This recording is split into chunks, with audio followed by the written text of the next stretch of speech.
শিক্ষার আলো ছড়িয়ে দাও ইউটিউব চ্যানেলে তোমাদের সকলকে স্বাগত। আশা করি তোমরা সকলে ভালো আছো।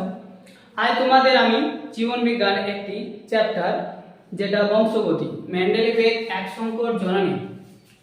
সংকর জননীর মোটর গাছের পরীক্ষা, সেটা আমি তোমাদের আজকে চেকার বোর্ডের সাহায্যে বোঝাবো। চলো সেটাকে আজকে আমরা দেখি। দেখো আমরা মেন্ডেলিভের মোটর গাছের এক সংকর জননীর চেকার বোর্ডটা আগে থেকে বোর্ডে লিখে রেখেছি, যাতে সময়টা একটু আমাদের কম হয়, ভিডিওটা দীর্ঘ না হয়।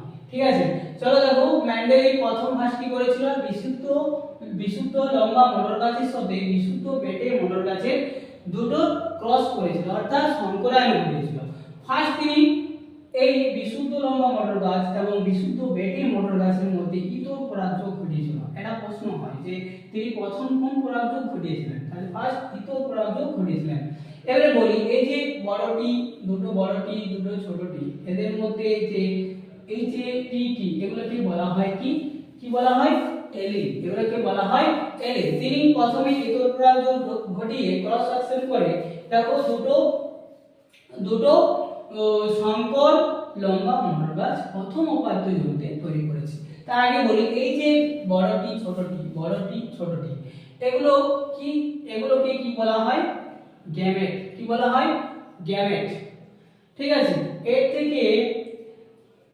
থেকে প্রথম উপাত্ত জমিতে দুটো সংকর লম্বা মোটর গাছ তৈরি করেছে।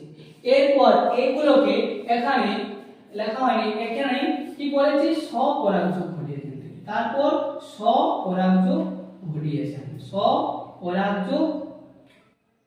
ঘটিয়েছেন তিনি এখানে স্বপরাগযোগ ইতর পরাগযোগ এখানে একটু ডিটেইলস জাস্ট আলোচনা করে দিচ্ছি।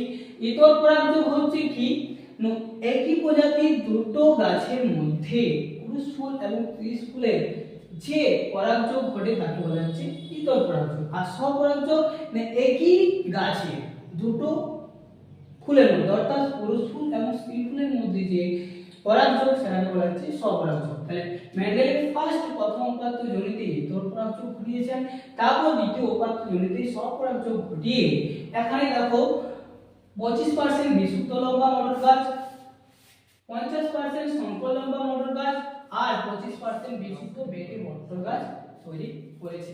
এটাকে আবার ভালো করে চেকার বোর্ডের সাহায্যে তিনি তুলে ধরেছেন। দেখুন এখানে পুং গ্যামেট, এই যে নির্দেশটা হচ্ছে 0 দিয়ে একটা তীর চিহ্নের মতো, এটা বলা হচ্ছে পুং গ্যামেট। আর এখানে 0 দিয়ে যে প্লাস চিহ্ন, এটা বলা হচ্ছে স্ত্রী গ্যামেট। এটা কিন্তু পরীক্ষায় আসে। এবারে দেখো এর মধ্যে ক্রস সেকশন কিভাবে ঘটেছে, এখানে দেখিয়েছি যেমন এই বড়টি আর এই বড়টি ক্রস সেকশন হয়ে বিশুদ্ধ লম্বা অর্থাৎ দুটো বড়টি তৈরি করেছে। এখানে দেখো বড়টি আর এই ছোটটির মধ্যে ক্রস সেকশন ঘটিয়ে সংকর লম্বা মোটর অর্থাৎ বড়টি আর ছোটটি তৈরি করেছে।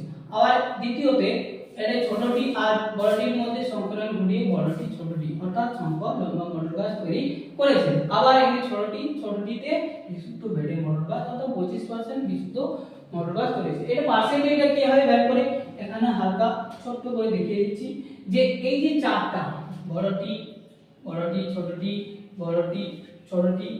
এটা চারটাকে ধরা হচ্ছে কি, চারটা সমান কত, 100% ধরা হচ্ছে 100%। তাহলে আমরা জানি একটা সমান 25% হবে, একটা সমান 4 ভাগের 1 ভাগ 25%। আবার এই দুটা সংকর মানে 50%। এইভাবে তিনি বার করেছেন যে কত পার্সেন্ট বিশুদ্ধ বেটে, কত পার্সেন্ট বিশুদ্ধ লম্বা, কত পার্সেন্ট সংকর লম্বা মোটর গাছ তৈরি করেছেন। এখানে ঠিক এই যে এখানে যে ক্রস সেকশনটা করেছি সেটাকে এখানে চেকার বোর্ডের সাহায্যে তিনি দেখিয়েছেন। এটা হলো সম্পূর্ণ মেন্ডেলিভের এক সংকর জননীর মোটর গাছের পরীক্ষা।